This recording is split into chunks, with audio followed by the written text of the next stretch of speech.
വളരെ ആവേശകരമായ മത്സരത്തിന് തുടക്കം കുറിച്ചിരിക്കുകയാണ്. രഞ്ജിത്ത് പൊക്കാഞ്ചേരിയുടെ ജിന്നി തെറ്റയിലെ കിങ്സ് പറവൂരും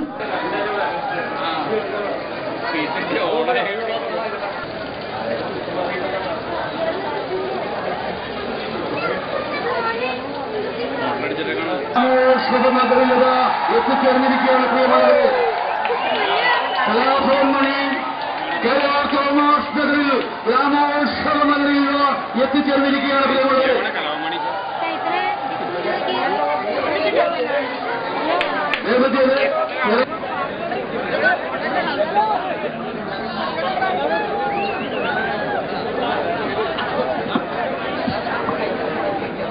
കഴിഞ്ഞ 20 വർഷക്കാലമായി നമ്മുടെ പ്രദേശത്ത് നടക്കുന്ന ഗ്രാമോത്സവ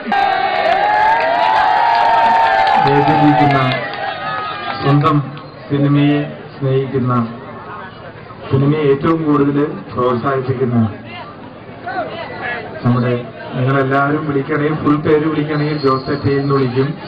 പക്ഷെ ഞങ്ങളുടെ സിനിമാ കുടുംബത്തിന്റെ ഒരു അഭിമാനം തന്നെയാണ് അദ്ദേഹം, ജോസേട്ടൻ.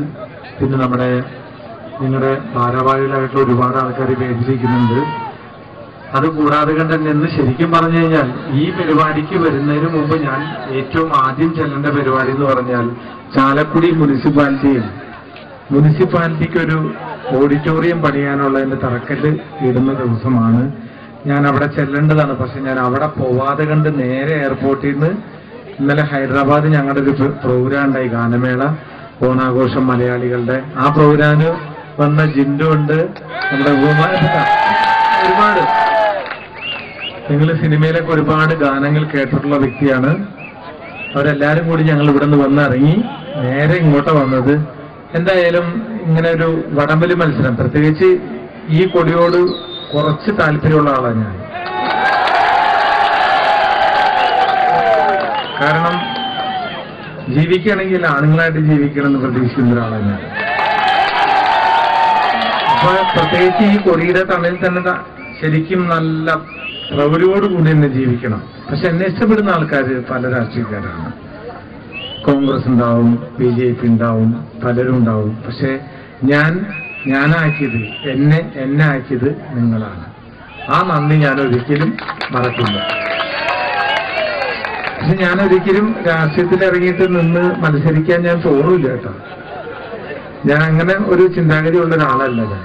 എനിക്ക് എപ്പോഴും വേണ്ടെന്ന് വെച്ചിട്ടുണ്ടെങ്കിൽ എന്നെ ഇഷ്ടപ്പെടുന്ന ആൾക്കാരെന്ന് പറഞ്ഞാൽ എന്താ പറയാ, ചാലക്കുടി ചന്തയ്ക്ക് പോകുമ്പോൾ ചന്ദന ചോപ്പുള്ള മീങ്കാരി പെണ്ണിനെ കണ്ടേ ഞാൻ,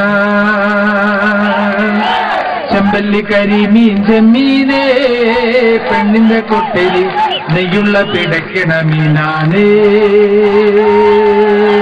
മീനും കൊണ്ട് 5-6 വട്ടം അങ്ങോട്ടും ഇങ്ങോട്ടും ഓടി ഞാൻ, മീനും കൊണ്ട് 5-6 വട്ടം അങ്ങോട്ടും ഇങ്ങോട്ടും ഓടി ഞാൻ. നേരം പോയി മീനും ചീഞ്ഞേ അന്നത്തെ കച്ചവടം വെള്ളത്തിലായി, നേരം പോയി മീനും ചീഞ്ഞേ അന്നത്തെ കച്ചവടം വെള്ളത്തിലായി. ചാലക്കുടി ചന്തയ്ക്ക് പോകുമ്പോ ചന്ദന ചോപ്പുള്ള മീൻകാരി പെണ്ണിനെ കണ്ടേ ഞാൻ. ഇന്ന് മത്സരിക്കാൻ പോകുന്ന വ്യക്തികള് ഞാൻ കേട്ടോടത്തോളം 1 ലക്ഷം റുപ്യ കണ്ട് സമ്മാനം ഉണ്ടെന്ന് ഞാൻ കേട്ടെ. ഒന്നില്ലേ, 1 ലക്ഷമില്ല, 10,000 ഉള്ളോ? ഇവന്മാർ എന്നെ പറഞ്ഞ് വല്ലാതെ, എടാ 1 ലക്ഷം റുപ്യ സമ്മാനം കൊടുക്കുന്ന പരിപാടി നമുക്ക് കൃത്യസമയത്ത് എത്തണം. ആണോ? ആയിക്കോട്ടെ, ആണല്ലോ. എന്തായാലും ആടിന്റെ ചോരൊക്കെ കുടിച്ച് ഇന്ന് ഓണാഘോഷങ്ങളൊക്കെ നിലനിൽക്കാത്ത കാലഘട്ടങ്ങളാണ്. എല്ലാവരും മറന്നുപോയ സമയങ്ങളാണ്. ഇവിടെ ആ പടക്കം പൊട്ടി തന്നെ മതി ഉദാഹരണം. സത്യമാണ്, ഈ നാട്ടിൽ ഇങ്ങനൊരു പരിപാടി വെക്കാന്ന് പറഞ്ഞാൽ കുറച്ച് ചെറുപ്പക്കാരുടെ ചങ്കുറ്റവും നല്ല മനസ്സും മാത്രം ഉള്ളതുകൊണ്ട് മാത്രമാണ് ഇങ്ങനൊരു പ്രോഗ്രാം നടക്കാൻ ഇടയായത്. എന്തായാലും ആ ചെറുപ്പക്കാർക്ക് ഇനിയും അത്തരത്തിലുള്ള പ്രോഗ്രാം നടത്താനുള്ള എല്ലാ അനുഗ്രഹവും ഉണ്ടാവട്ടെ എന്ന് ഞാൻ ഈ വേദിയിൽ വെച്ച് പ്രാർത്ഥിക്കുകയാണ്. സന്തോഷമുണ്ട്, നമസ്കാരമുണ്ട്. നായകനും കൂടി ഉണ്ട് ഇവിടെ. അദ്ദേഹം ഒരുപാട് സിനിമയിൽ പാടിയിട്ടുണ്ട്. നിങ്ങൾ പറഞ്ഞാൽ മാത്രമേ അദ്ദേഹത്തിന്റെ പേര് അറിയുള്ളൂ. സ്വന്തമായിട്ട് അങ്ങനെ ആള് പറയും. എൻ്റെ പേര് രമേശ് ബാബു എന്നാണ്. വളരെയധികം സന്തോഷമുണ്ട്. Thank you. ഇന്ത്യ